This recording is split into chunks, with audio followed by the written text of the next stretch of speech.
Assalamualaikum warahmatullahi wabarakatuh. Bismillahirrahmanirrahim. Segala puji bagi Allah Subhanahu wa taala yang telah memberikan kita begitu banyak nikmat, terutama nikmat iman dan Islam, sehingga kita dapat berkumpul di sini dalam keadaan sehat walafiat. Salawat serta salam semoga senantiasa tercurah kepada junjungan kita Nabi Muhammad SAW, seorang pemimpin terbaik yang menjadi teladan sepanjang masa, beserta keluarga, sahabat, dan seluruh umatnya hingga akhir zaman. Hadirin yang dirahmati Allah, pada kesempatan ini, marilah kita bersama-sama meningkatkan ketakwaan kepada Allah Subhanahu wa taala dengan sebenar-benarnya takwa. Takwa yang akan menjadi pelindung kita dari segala keburukan dunia dan akhirat, serta takwa yang akan menjadi bekal kita dalam menjalani kehidupan yang penuh ujian ini. Hari ini, izinkan saya menyampaikan sebuah topik yang sangat penting dan relevan dalam kehidupan kita, yaitu jabatan dalam demokrasi menjadi bancakan. Tema ini tidak hanya membahas soal topik atau pemerintahan, tetapi juga menyangkut bagaimana kita sebagai umat Islam memahami, menjalani, dan menegakkan nilai-nilai amanah dalam kehidupan berbangsa dan bernegara. Hadirin yang dimuliakan Allah, sebagaimana kita ketahui, jabatan adalah sebuah amanah besar. Dalam pandangan Islam, jabatan bukanlah sesuatu yang bisa diperlakukan sembarangan. Jabatan adalah tanggung jawab yang akan dipertanggungjawabkan di dunia dan di akhirat. Rasulullah SAW bersabda, "Sesungguhnya jabatan adalah amanah, dan jabatan itu pada hari kiamat menjadi kehinaan dan penyesalan, kecuali bagi orang yang mengambilnya dengan cara yang benar dan menunaikan kewajibannya dengan benar pula." Hadis riwayat Muslim. Hadis ini menjadi pengingat bagi kita semua bahwa jabatan bukanlah sekedar alat untuk mencapai popularitas, kekayaan, atau kekuasaan. Jabatan adalah tanggung jawab yang sangat berat. Setiap keputusan yang diambil oleh seorang pemimpin, setiap kebijakan yang dikeluarkannya, akan berdampak pada kehidupan banyak orang. Dan itu semua akan bertanggungjawabkan di hadapan Allah. Hadirin yang dirahmati Allah. Namun apa yang terjadi hari ini? Kita sering menyaksikan bagaimana jabatan yang seharusnya menjadi amanah justru dijadikan bancakan. Jabatan diperlakukan sebagai komoditas, sesuatu yang bisa diperjualbelikan. Dalam sistem demokrasi, kita sering mendengar istilah politik transaksional, di mana jabatan diberikan bukan berdasarkan kompetensi atau akhlak, melainkan karena kepentingan pribadi atau kelompok. Tidak jarang kita mendengar berita tentang praktik jual beli jabatan. Seseorang harus membayar sejumlah uang untuk mendapatkan posisi tertentu. Bahkan, ada juga kasus di mana jabatan dibagi-bagikan pada orang-orang yang menjadi pendukung dalam proses pemilu, tanpa memperhatikan apakah mereka memiliki kemampuan dan integritas untuk menjalankan amanah tersebut. Hadirin sekalian, praktik seperti ini sangat bertentangan dengan ajaran Islam. Allah Subhanahu wa taala berfirman, "Sungguhnya Allah menyuruh kamu menyampaikan amanat kepada yang berhak menerimanya, dan menyuruh kamu apabila menetapkan hukum di antara manusia supaya kamu menetapkannya dengan adil." Quran Surah An-Nisa ayat 58.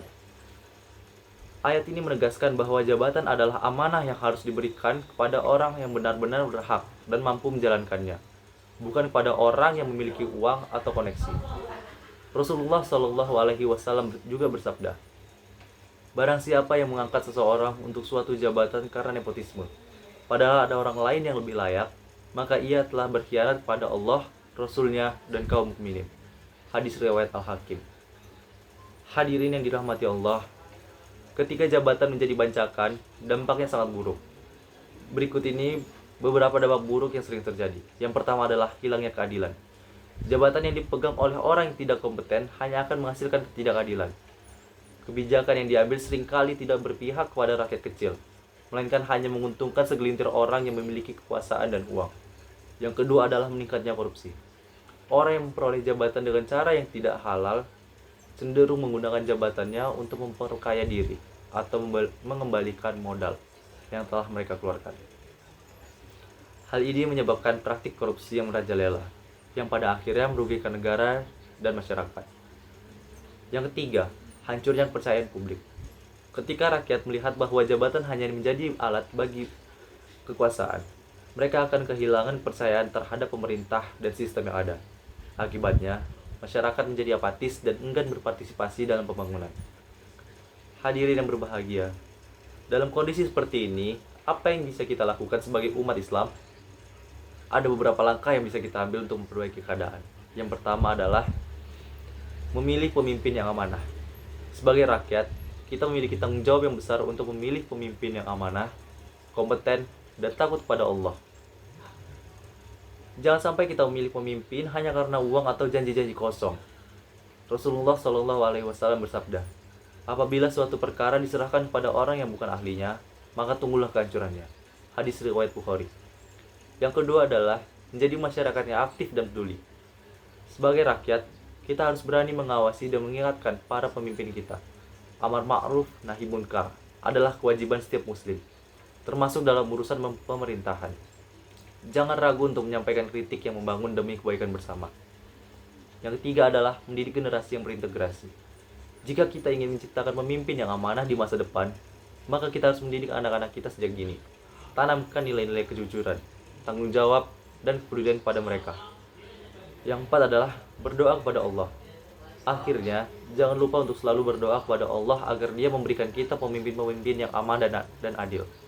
Allah adalah pemilik segala kekuasaan, dan hanya Dia yang dapat mengubah keadaan. Hadirin yang dirahmati Allah. Sebagai penutup, marilah kita renungkan kembali firman Allah Subhanahu wa taala. Dan janganlah kamu memakan harta di antara kamu dengan jalan yang batil, dan janganlah kamu membawa urusan itu kepada hakim, penguasa, supaya kamu dapat memakan sebagian harta yang orang lain dengan jalan dosa, padahal kamu mengetahui. Quran Surah Al-Baqarah ayat 188. Semoga kita semua dijauhkan dari sifat tamak terhadap kejabatan dan kekuasaan. Dan semoga Allah memberikan kita pemimpin-pemimpin yang amanah dan takut kepadanya. Amin. Cukup sekian ceramah singkat dari saya. Wabillahi taufiq wal hidayah. Wassalamualaikum warahmatullahi wabarakatuh.